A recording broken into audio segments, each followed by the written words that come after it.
Assalamualaikum warahmatullahi wabarakatuh. Bagaimana kabarnya anak-anak kelas 11 IPA? Semoga kalian semua selalu sehat dan dalam lindungan Allah. Sebelum kita mulai pembelajaran hari ini, mari kita buka dengan bacaan basmalah terlebih dahulu. Bismillahirrahmanirrahim. Semoga apa yang akan kita pelajari hari ini dapat bermanfaat untuk kita semua. Amin ya robbal alamin. Kali ini kita akan membahas mengenai perang menentang kolonialisme Barat, yang mana materi ini itu masih ada hubungannya dengan materi di bab sebelumnya. Kita bahas dulu mengenai perlawanan bangsa Indonesia terhadap kongsi dagang. Jadi sebelum kedatangan bangsa Barat, masyarakat Nusantara itu kan hidup dengan tentram, damai di bawah kekuasaan para raja-raja. Karena kita ketahui pada masa itu Indonesia itu masih terbentuk kerajaan, tepatnya kerajaan Islam. Lah, semenjak kedatangan bangsa Barat, ketentraman dan kenyamanan masyarakat Nusantara itu mulai terusik. Awalnya memang rakyat itu menyambut dengan baik kedatangan bangsa Barat. Ibaratnya nih, rakyat Nusantara itu kan sebagai penjual rempah-rempah, sedangkan bangsa Barat itu pembeli. Soyogyanya sebagai penjual, kalau ada pembeli datang itu kan pasti disambut dengan baik, dengan ramah. Tapi lama-kelamaan rakyat itu menyadari bahwa tujuan sebenarnya dari bangsa Barat itu tidak hanya sekedar membeli rempah-rempah saja, tapi juga ingin menguasai perdagangan yang ada di wilayah Nusantara. Jadi bangsa Barat itu mulai tergiur akan kekayaan yang ada di bumi Nusantara. Karena rakyat itu sudah tahu akan tujuan dan maksud dari bangsa Barat yang sebenarnya, akhirnya apa? Rakyat itu mulai melakukan perlawanan terhadap bangsa Barat. Yang pertama itu terhadap kongsi dagang yang ada di Nusantara, baik itu kongsi dagang Portugis, Spanyol, Belanda VOC maupun Inggris EIC. Kita bahas dulu yang Portugis yang nanti akan dijelaskan oleh teman kalian.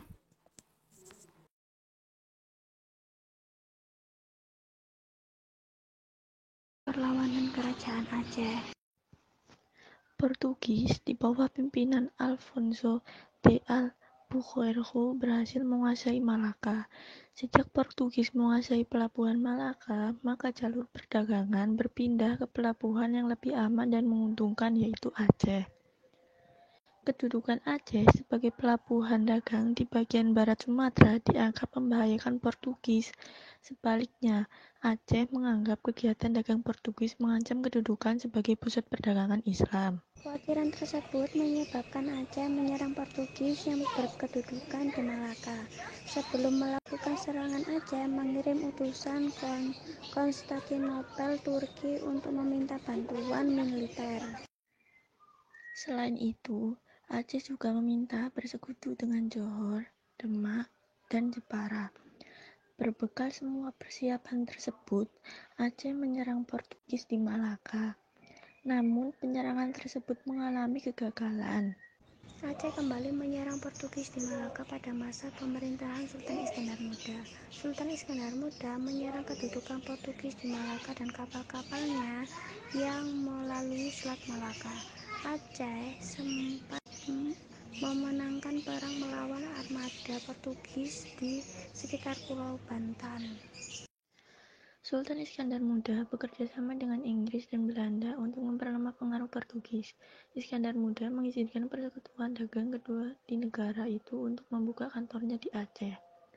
Sultan Iskandar Muda membagi wilayah Aceh ke dalam wilayah administrasinya dinamakan Ulai Balang dan Muk. Setelah Iskandar Muda wafat tahun 1636, tidak ada raja-raja besar yang mampu mengendalikan daerah Aceh yang demikian luas.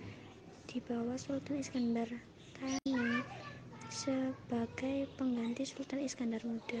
Kemunduran itu mulai terasa dan lebih lagi setelah meninggalnya Sultan Iskandar Thani. Timbulnya pertanian yang terus-menerus di Aceh antara golongan bangsawan Tengku dengan golongan ulama Tengku yang mengakibatkan melemahnya kerajaan Aceh. Antara golongan ulama sendiri pertikaian karena perbedaan aliran dalam agama. Daerah-daerah kekuasaan banyak yang melepaskan diri, seperti Johor, Pahang, Perak, Minangkabau, dan Siak. Negara-negara itu mendirikan daerahnya sebagai negara merdeka kembali. kadang-kadang dibantu oleh bangsa asing yang menginginkan keuntungan perdagangan yang lebih besar. Kedaulatan Aceh terganggu akibat adanya Pak Neerlandica yang dilakukan oleh Belanda. Berbagai upaya yang dilakukan oleh Belanda mengalami kegagalan. Sarogarkunce sangat sulit untuk ditaklukkan oleh Belanda. Belanda kemudian mengutus Sarogarkunce pergi ke Aceh pada tahun 1891 untuk mencari kelemahan Aceh. Dalam buku The Acehers, orang-orang Aceh, Sarogarkunce memberikan saran bahwa cara mengalahkan Aceh adalah dengan mematahkan perlawanan para ulama. Karena awalnya Sonok sudah melemparkan isu bahwa yang berhak memimpin Aceh bukanlah Ulay Balang tetapi ulama yang dekat dengan rakyat kecil. Komponen paling menentukan sudah pecah.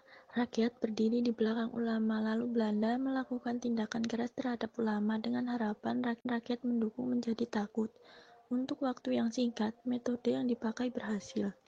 Pada tahun 1903, pasukan Marsose yang bertugas menghancurkan kantong pertahanan dengan cepat menghalalkan pasukan Aceh yang dipimpin oleh Teku Umar.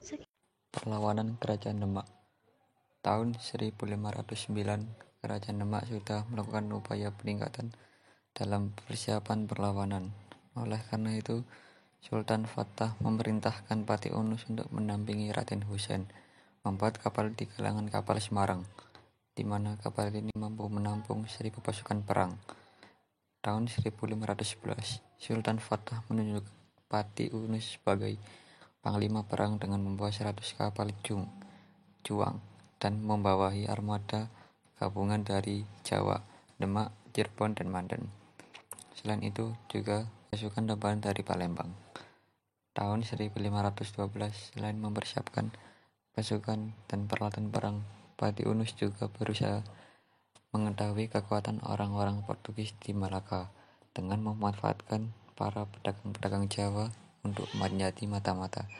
Dari adanya mata-mata ini, Pati Unus dapat mengetahui bahwa di benteng Formosa yang menjadi benteng pertahanan orang Portugis di Malaka yang berada di puncak bukit telah dipersiapkan meriam-meriam, sehingga dengan perintah ini Pati Unus memerintahkan untuk membuat kapal dari kayu Aceh dan juga memperbaiki kapal tiruan dari kapal Ja'far Sodik yang singgah di galangan kapal Semarang. Untuk mengimbangi Pati Unus juga memasang meriam-meriam besar di kapalnya. Hal ini dilakukan dengan harapan dapat menembaki benteng Portugis dari jarak jauh. Dengan kapal-kapal ini, Pati Unus ingin merebut Malaka dengan armadanya. Setelah dirasa persiapan sudah cukup, Sultan Fatah memerintahkan Pati Unus untuk memerangi Portugis pada tahun 1512 Masehi dengan jumlah pasukan sekitar 100 kapal dan 5.000 pasukan diberangkatkan dari pelabuhan Jepara. Dari Jepara kemudian berlayar ke arah barat menuju ke Pulau Sumatera, tepatnya ke arah Palembang. Assalamualaikum warahmatullahi wabarakatuh. Saya Bagus Prayogo, absen 9. Dari Palembang perjalanan diteruskan menuju Malaka. Namun dalam perjalanan Pati Unus dan pasukannya singgah sementara waktu di daerah yang terdapat Sungai Kampar, daerah di sekitar Indragiri, Sumatera. Dari Kampar perjalanan terus dilakukan menuju arah barat laut, sudah dekat dengan Malaka yang letaknya berada di seberang utara. Tahun 1513 pada bulan Januari, Pati Unus mencoba memberikan kejutan berupa serangan dadakan kepada orang-orang Portugis di perairan Kerajaan Islam Malaka. Pati Unus membawa 5.000 pasukan, kemudian ditambah pasukan bantuan dari Palembang hingga jumlah menjadi kurang lebih 12.000 pasukan. Begitu mendengar pasukan Demak hendak mengepung Malaka, Portugis selain menyiapkan pasukan di benteng, mereka juga mengarahkan pasukan maritimnya sebanyak 350 Eropa serta orang pribumi dengan jumlah 17 kapal. Tujuannya untuk menghadang pasukan Islam yang dipimpin oleh Pati Unus keluar dari Malaka, kemudian mengiring mereka supaya masuk Sungai Muar. Di sungai inilah kemudian pasukan Portugis menenggelamkan dan membakar banyak sekali kapal Demak dengan persenjataan meriam-meriam Portugis yang lebih canggih dibandingkan dengan meriam daerah pasukan Pati Unus, sehingga bisa dengan mudah melakukan serangan ke arah kapal-kapal Pati Unus dengan tembakan-tembakan dari jauh yang jauh. Dengan tembakan meriam-meriam Portugis ini dapat menghancurkan dan menenggelamkan kapal-kapal pasukan Pati Unus. Jumlah kapal yang selama 100 Jung karena serangan meriam ini hanya tersisa 60 buah, sedangkan pasukan yang tewas mencapai 4.000 pasukan. Merasa kesulitan menembus pertahanan pasukan Portugis di benteng Formosa, serta jumlah pasukan dan kapal yang telah berkurang sedemikian banyak, akhirnya Pati Unus memutuskan untuk kembali ke Jawa bersama pasukannya. Perang Ternate Portugis adalah peperangan antara Kesultanan Ternate dan Portugis yang dilancarkan oleh Sultan Babullah untuk membalas pembunuhan Sultan Hairun dan mengusir Portugis. Sebab perlawanan Perang Ternate yaitu sikap Portugis untuk melakukan monopoli perdagangan. Kemudian sikap Portugis yang selalu ingin ikut campur tangan ke dalam pemerintahan. Kemudian sikap Portugis yang dimana ingin melakukan penyebaran agama Katolik yang dimana pada saat itu bertentangan dengan agama mayoritas yang dianut oleh rakyat Ternate. Lalu sikap Portugis di mana membenci pemeluk Islam yang dimana tidak sepaham dengan mereka. Kemudian sikap Portugis yang dimana sewenang-wenangnya terhadap rakyat, dan sikap Portugis yang dimana serakah dan juga sombong. Kemudian perlawanan dari rakyat Ternate yang dilakukan terhadap kerajaan Portugis pada dasarnya adalah disebabkan oleh sikap dari kerajaan Portugis yang dimana bersikap sewenang-wenangnya terhadap rakyat Ternate dan kemudian merugikan rakyat Ternate itu sendiri. Kemudian dalam perlawanan yang dilakukan oleh rakyat Ternate pada waktu itu dilakukan oleh Sultan Hairun yang berasal dari daerah Ternate. Dengan dilakukannya perlawanan tersebut, Sultan Hairun mengajak seluruh rakyat yang berasal dari Jawa hingga ke Irian untuk melakukan perlawanan. Meskipun pada awalnya Portugis diterima oleh masyarakat setempat dan juga rajanya, Portugis kala itu mendapatkan berbagai kemudahan, seperti membangun benteng yang dimana itu kemudian membawa perlawanan terhadap rakyat Ternate. Kemudian di saat Kesultanan Ternate dan juga Tidore yang mengalami hal perselisihan, hal tersebut dimanfaatkan oleh Portugis dengan membangun sebuah benteng untuk melindungi Kesultanan Ternate dari serangan Kesultanan Tidore. Di saat yang sama datang armada kapal Spanyol yang dimana kemudian Spanyol mendukung Tidore. Hal tersebut kemudian membawa perpecahan ke kedua belah raksasa imperialis barat dan juga kesultanan yang berada di bawah Tidore dan Ternate. Terima kasih. Berikut selanjutnya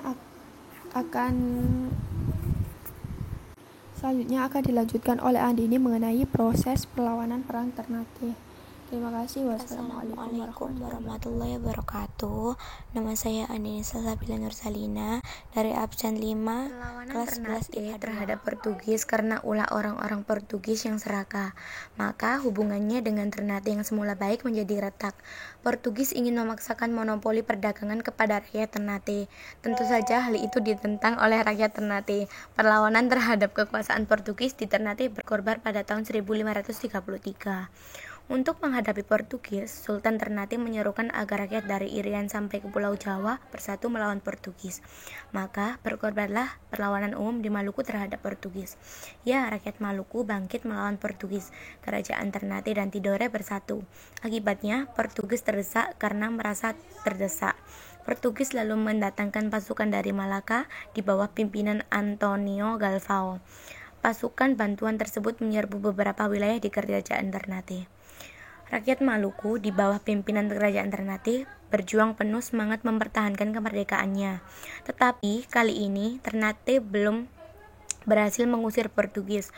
Untuk sementara Portugis dapat menguasai Maluku. Foto perlawanan Ternate terhadap Portugis. Pada tahun 1565, rakyat Ternate bangkit kembali melawan Portugis di bawah pimpinan Sultan Hairun. Portugis hampir terdesak, tetapi kemudian melakukan tindakan licik. Sultan Hairun diajak berunding. Untuk itu, Sultan Hairun diundang agar datang ke benteng Portugis. Dengan jiwa kesatria dan tanpa perasaan curiga, Sultan memenuhi undangan Portugis. Tetapi, apa yang terjadi? Setiba di benteng Portugis, Sultan Hairun dibunuh. Peristiwa itu membangkitkan kemarahan rakyat Maluku.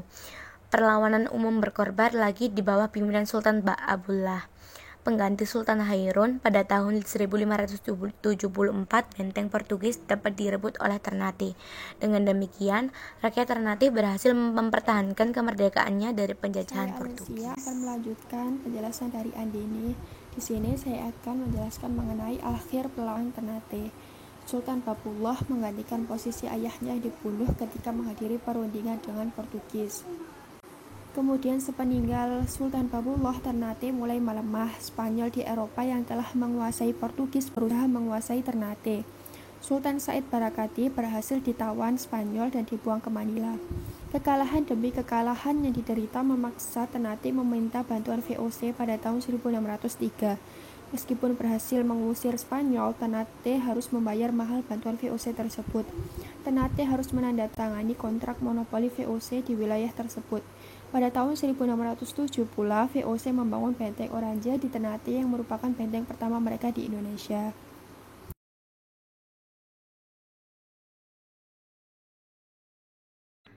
Perlawanan rakyat Mataram. Raja Mataram yang terkenal adalah Sultan Agung Hanyokrokusumo.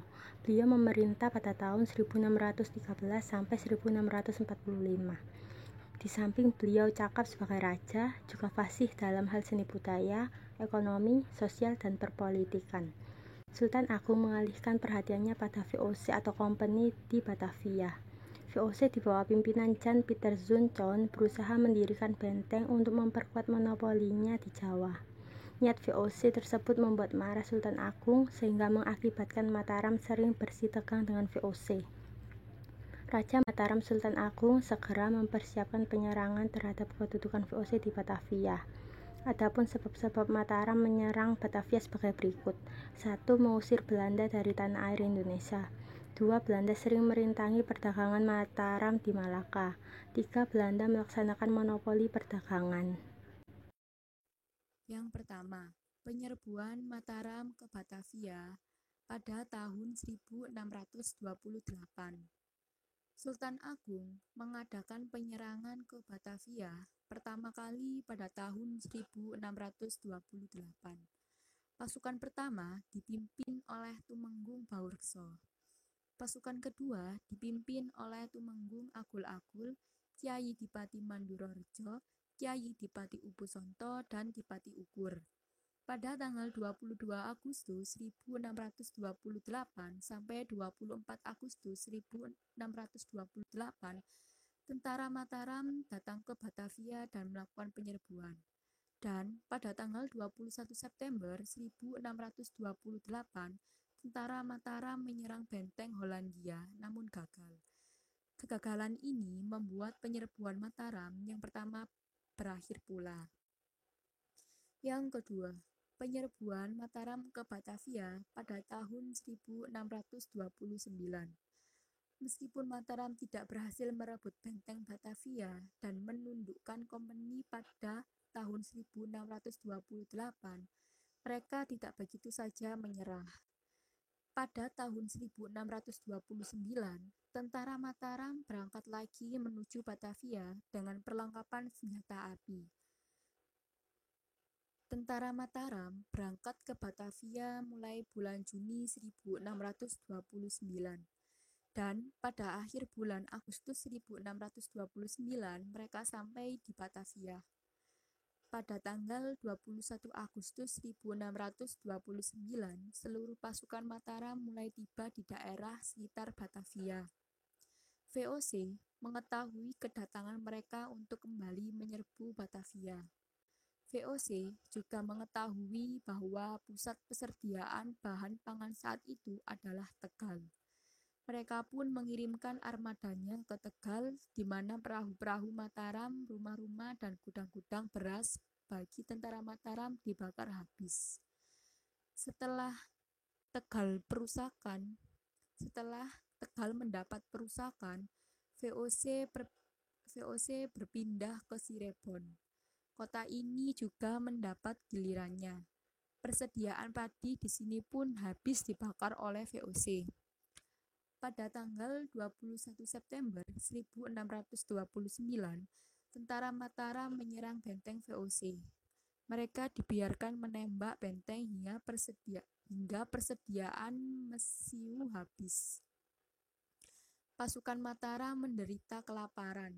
Setelah berusaha untuk menyerang selama kurang lebih 10 hari, pada akhir bulan September 1629, mereka mulai menarik diri. Akhir perlawanan Mataram terhadap Belanda atau VOC. Keberhasilan Mataram dapat dibalas oleh VOC. VOC mengalahkan Mataram dengan menghancurkan lumbung-lumbung padi di Cirebon dan Tegal dengan cara dibakar. Akibatnya pasukan Mataram yang menyerang VOC kesulitan pangan. Selain itu, jarak antara Yogyakarta dengan Batavia, kalahnya persenjataan, dan penyakit malaria menjadi alasan kekalahan Mataram dalam menghadapi VOC. Kegagalan yang kedua kalinya ini tidak membuat Sultan Agung patah menyerah, malah membuat Sultan Agung mempunyai keinginan membuat penyerangan yang ketiga. Namun, hal tersebut tidak terwujud karena tahun 1645 Sultan Agung meninggal dunia. Perlawanan rakyat Banten.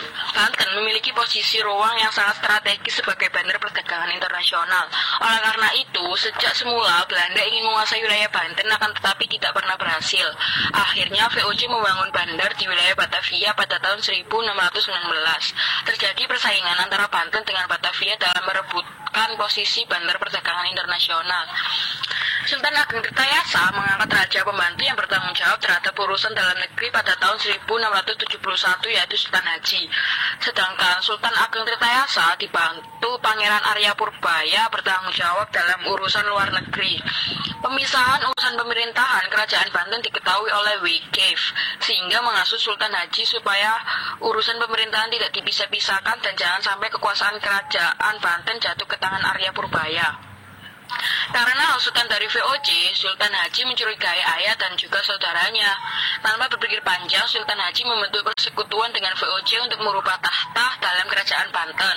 Perjanjian antara VOC dengan Sultan Haji antara lain: 1. Banten harus menyerahkan wilayah Cirebon kepada VOC.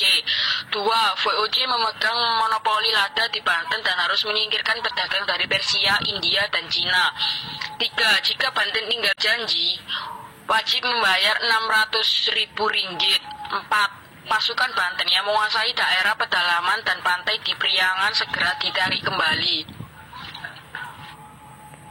Atas nama Sultan Haji dapat menguasai Kesultanan Banten pada tahun 1681. Kemudian Sultan Haji menjadi Raja Banten dan berkedudukan di Istana Surosowan. Sultan Ageng Tirtayasa berusaha merebut kembali Kesultanan Banten.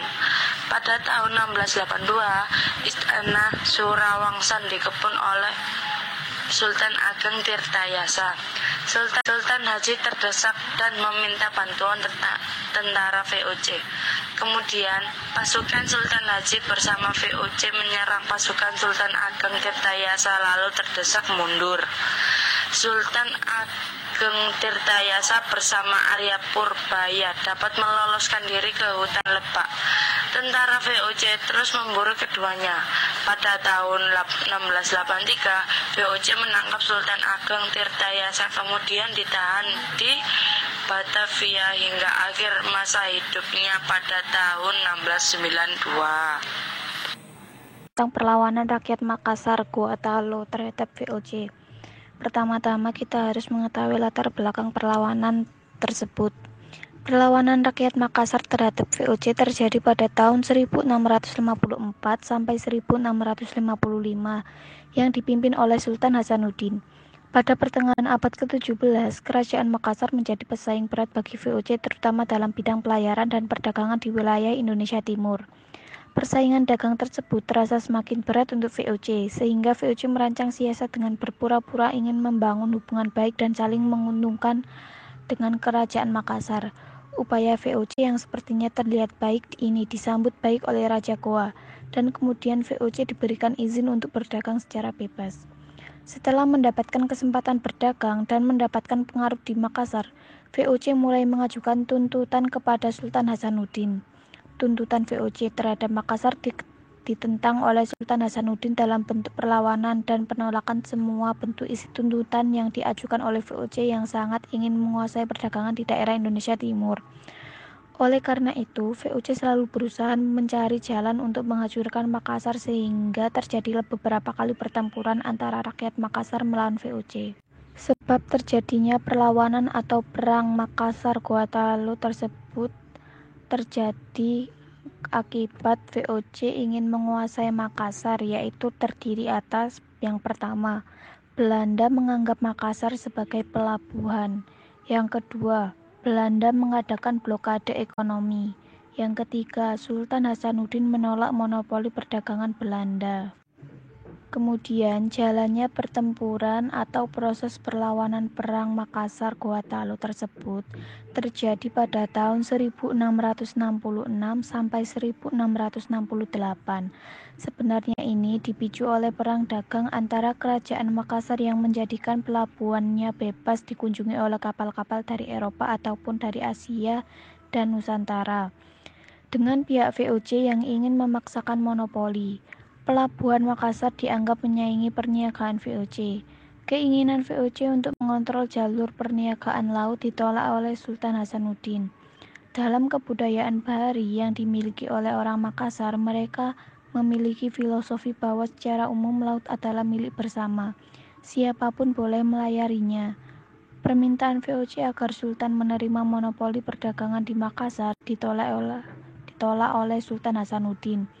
Bahkan Sultan mengatakan, Tuhan telah menciptakan bumi dan lautan, telah membagi-bagi daratan di antara umat manusia, tetapi mengaruniakan laut untuk semuanya. Tak pernah kedengaran larangan buat siapapun untuk mengarungi lautan. Jawaban ini meneguhkan semangat orang-orang Makassar untuk melawan tindakan yang memaksakan kehendak. Padahal sudah sejak lama, perniagaan laut di Asia Tenggara ini berjalan dengan sistem pasar bebas. Pihak penguasa hanya mengontrol keamanan laut dan pelabuhan dengan menarik cukai atas bermacam mata dagangan. Bahkan, para penguasa juga menjadi kaya karena menjadi juragan atau pemilik kapal-kapal dagang. Namun, sejak kekalahan dalam Perang Makassar, banyak bangsawan, saudagar, dan pelaut Makassar yang meninggalkan kampung halamannya pergi merantau ke seluruh kepulauan Nusantara. Sementara itu, sebagian besar bangsawan Bugis di Wajo yang menjadi sekutu kerajaan Gorontalo juga melakukan pengungsian setelah ibu kota kerajaan di Tosora dihancurkan oleh VOC. Peperangan yang terjadi kemudian pada pertengahan abad ke-18 antara kerajaan Bone melawan kerajaan Gorontalo dan kerajaan Wajo juga makin menambah besar jumlah penduduk yang mengungsi. Namun, para pengungsi Makassar dan Bugis generasi awal telah beradaptasi dengan baik di lingkungan barunya. Kebanyakan orang kemudian menetap di wilayah Kepulauan Riau dan Semenanjung Malaya, sementara orang Makassar di Jawa dan Madura. Sedangkan dalam jumlah kecil mereka menyebar hampir di seluruh wilayah kepulauan Indonesia. Dalam proses awal adaptasi, Andanya melihat bahwa para pengungsi Makassar awalnya mengalami kegagalan karena sifat mereka terus memusuhi VOC. Sehingga di Jawa Timur, Karaeng Kalengsung dan pengikutnya mendukung pemberontakan Trunojoyo melawan Mataram dan VOC, yang pada akhirnya mengalami kekalahan pada tahun 1679. Hal yang sama juga terjadi di Banten. Ketika Karaeng Bontoranu tiba di Banten dengan 800 orang pengikutnya dan mendapatkan tempat tinggal dari Sultan Banten, sampai kemudian ditinggalkan akibat perang antara VOC dan Banten tahun 1680. Sebaliknya, menurut Andanya, para pengungsi dari Bugis tidak memposisikan sebagai musuh VOC dengan tidak mendukung perlawanan penguasa setempat terhadap VOC. Sehingga orang-orang Bugis ini relatif tidak dicurigai oleh VOC. Para bangsawan Bugis dan pengikutnya yang berada di tanah Semenanjung Malaya justru diminta bantuan oleh Sultan Johor, Abdul Al-Jalil, untuk melawan saingannya, raja kecil yang ingin merebut tahta dengan bantuan orang laut. Setelah musuhnya berhasil dikalahkan, Sultan memberikan daerah Kepulauan Riau sebagai tempat tinggal orang-orang Bugis. Pada abad ke-18, para bangsawan Bugis ini kemudian membentuk kerajaan yang otonom di Kepulauan Riau. Pertempuran antara rakyat Makassar dengan VOC terjadi. Pertempuran pertama terjadi pada tahun 1633. Pada tahun 1654 diawali dengan perilaku VOC yang berusaha menghalang-halangi pedagang yang akan masuk maupun keluar pelabuhan Makassar, mengalami kegagalan. Pertempuran ketiga terjadi pada tahun 1666 sampai 1667. Pasukan kompeni dibantu oleh pasukan Raja Bone atau Arupalaka dan pasukan Kapten Yongker dari Ambon. Angkatan Laut VOC yang dipimpin oleh Sleman, pasukan Arupalaka mendarat di Bontain dan berhasil mendorong suku Bugis agar melakukan pemberontakan terhadap Sultan Hasanuddin. Penyerbuan ke Makassar dipertahankan oleh Sultan Hasanuddin. Akhir perlawanan atau perang. Karena kalah persenjataan, benteng pertahanan tentara Goa di Barombang dapat diduduki oleh pasukan Arupalaka. Perselisihan diakhiri dengan ditandatanganinya perjanjian Bongaya yang isinya 1. Goa harus mengakui hak monopoli. 2. Semua orang barat kecuali Belanda harus meninggalkan wilayah kekuasaan Goa. 3. Goa harus membayar biaya perang. Perlawanan rakyat Maluku terhadap VOC disebabkan antara lain oleh upaya VOC memonopoli perdagangan rempah-rempah di Maluku, pelayaran hongi dan hak ekstirpasi yang dilakukan VOC.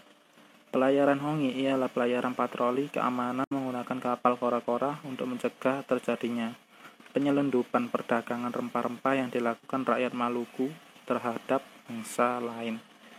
Hak ekstirpasi ialah pembakaran tanaman, cengkeh atau rempah-rempah untuk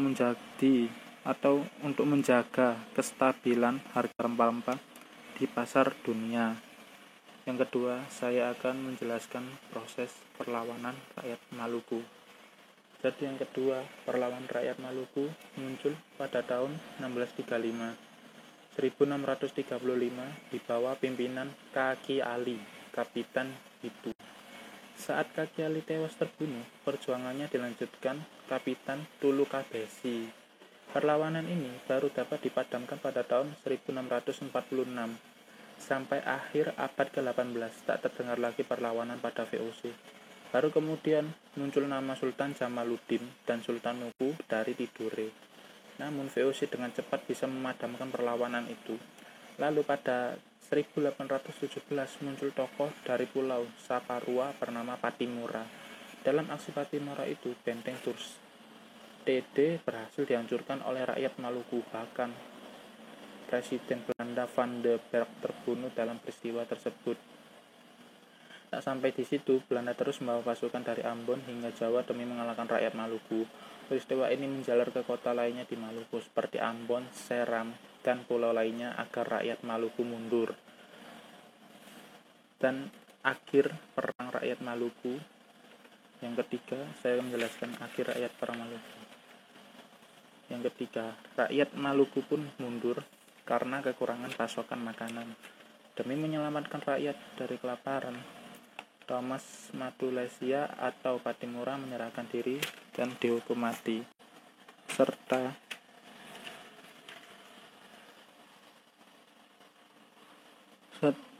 Setelah VOC kalah, tentara Inggris disingkirkan dari Maluku dan Tidore terbebas dari kekuasaan asing untuk sementara waktu.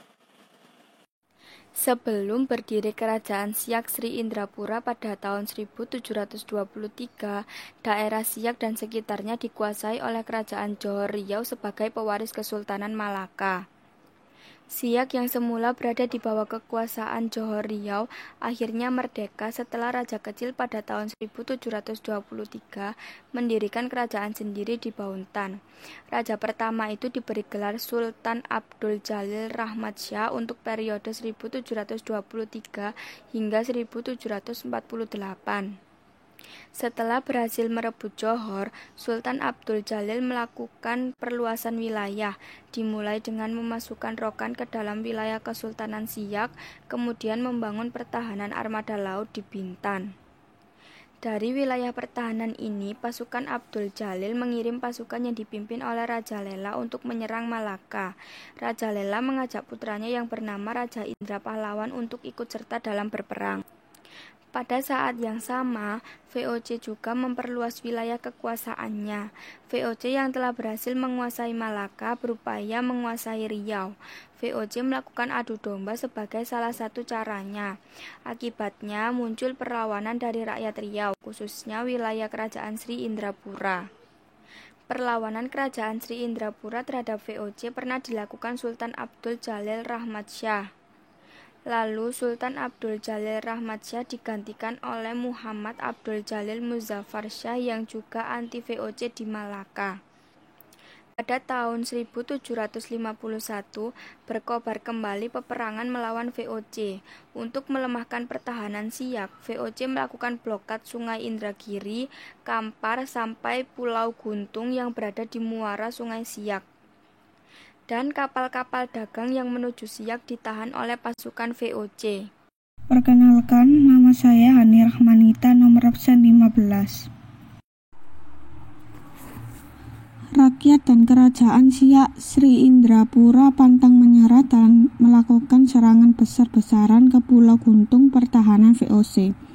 Dalam penyerangan ini dipimpin oleh Raja Indra Pahlawan dan Panglima Besar Tengku Muhammad Ali.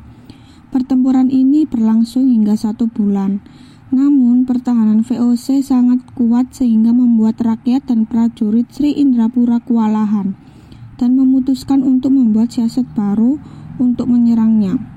Raja Indra Pahlawan mengusulkan agar Sultan Siak Sri Indrapura berpura-pura berdamai. VOC masuk dalam jebakan dan setuju dengan ajakan perdamaian tersebut. Setelah itu, diadakanlah perundingan damai di loji VOC di Pulau Guntung. Dalam perundingan tersebut, VOC mendesak Sultan Siak Sri Indrapura untuk mengakui kekuasaannya sebagai tanda menyerah. Sultan Siak Sri Indrapura berpura-pura berpikir keras. Pada saat VOC lengah, Sultan Siak Sri Indrapura memberi kode pada para prajuritnya untuk menyerang loji tempat tersebut. Dan loji tersebut berhasil dibakar dan pasukan VOC tercerai-berai menyelamatkan diri. Kemudian rombongan Sultan Siak Sri Indrapura kembali ke kerajaannya dan membawa kemenangan. Sekalipun belum berhasil mengalahkan VOC dari Malaka, dan karena suksesnya siasatan yang diberikan oleh Raja Indra Pahlawan, akhirnya beliau diangkat sebagai Panglima Besar Kesultanan Siak.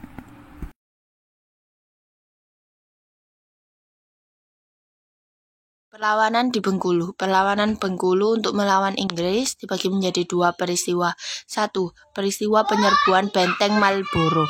Diawali dengan adanya ketegangan antara penguasa pribumi Bengkulu, khususnya rakyat Selebar yang dipimpin oleh Pangeran Ingalo alias Pangeran Natadiraja dengan penguasa Inggris. Diduga ketegangan tersebut diawali dari hubungan kontrak atau perjanjian dagang. Pihak Inggris tidak senang, bahkan mereka dirugikan karena Pangeran Selebar masih menjalin hubungan dagang dengan pihak kolonial Hindia Belanda. Rakyat Selebar serta anak keturunannya, Pangeran Natadiraja, menaruh dendam atas kematian Pangeran Selebar yang diduga dibunuh oleh orang-orang Inggris di Fort York, Benteng York, pada 4 November 1710. Puncak ketegangannya pada malam hari tanggal 23 Maret 1719.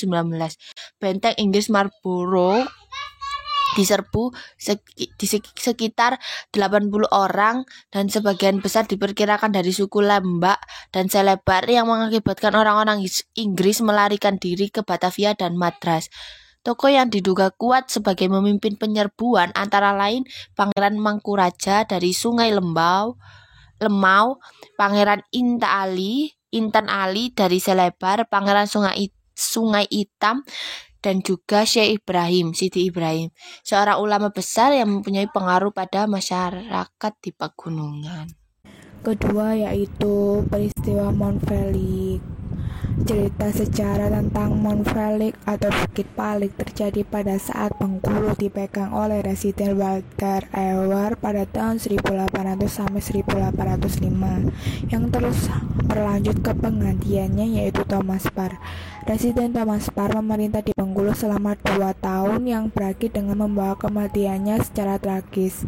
Intervensi Thomas Parr terhadap kehidupan tradisional para kepala adat, terutama dalam hal peradilan pribumi, sering dilakukan tanpa meminta persetujuan dari para kepala adat.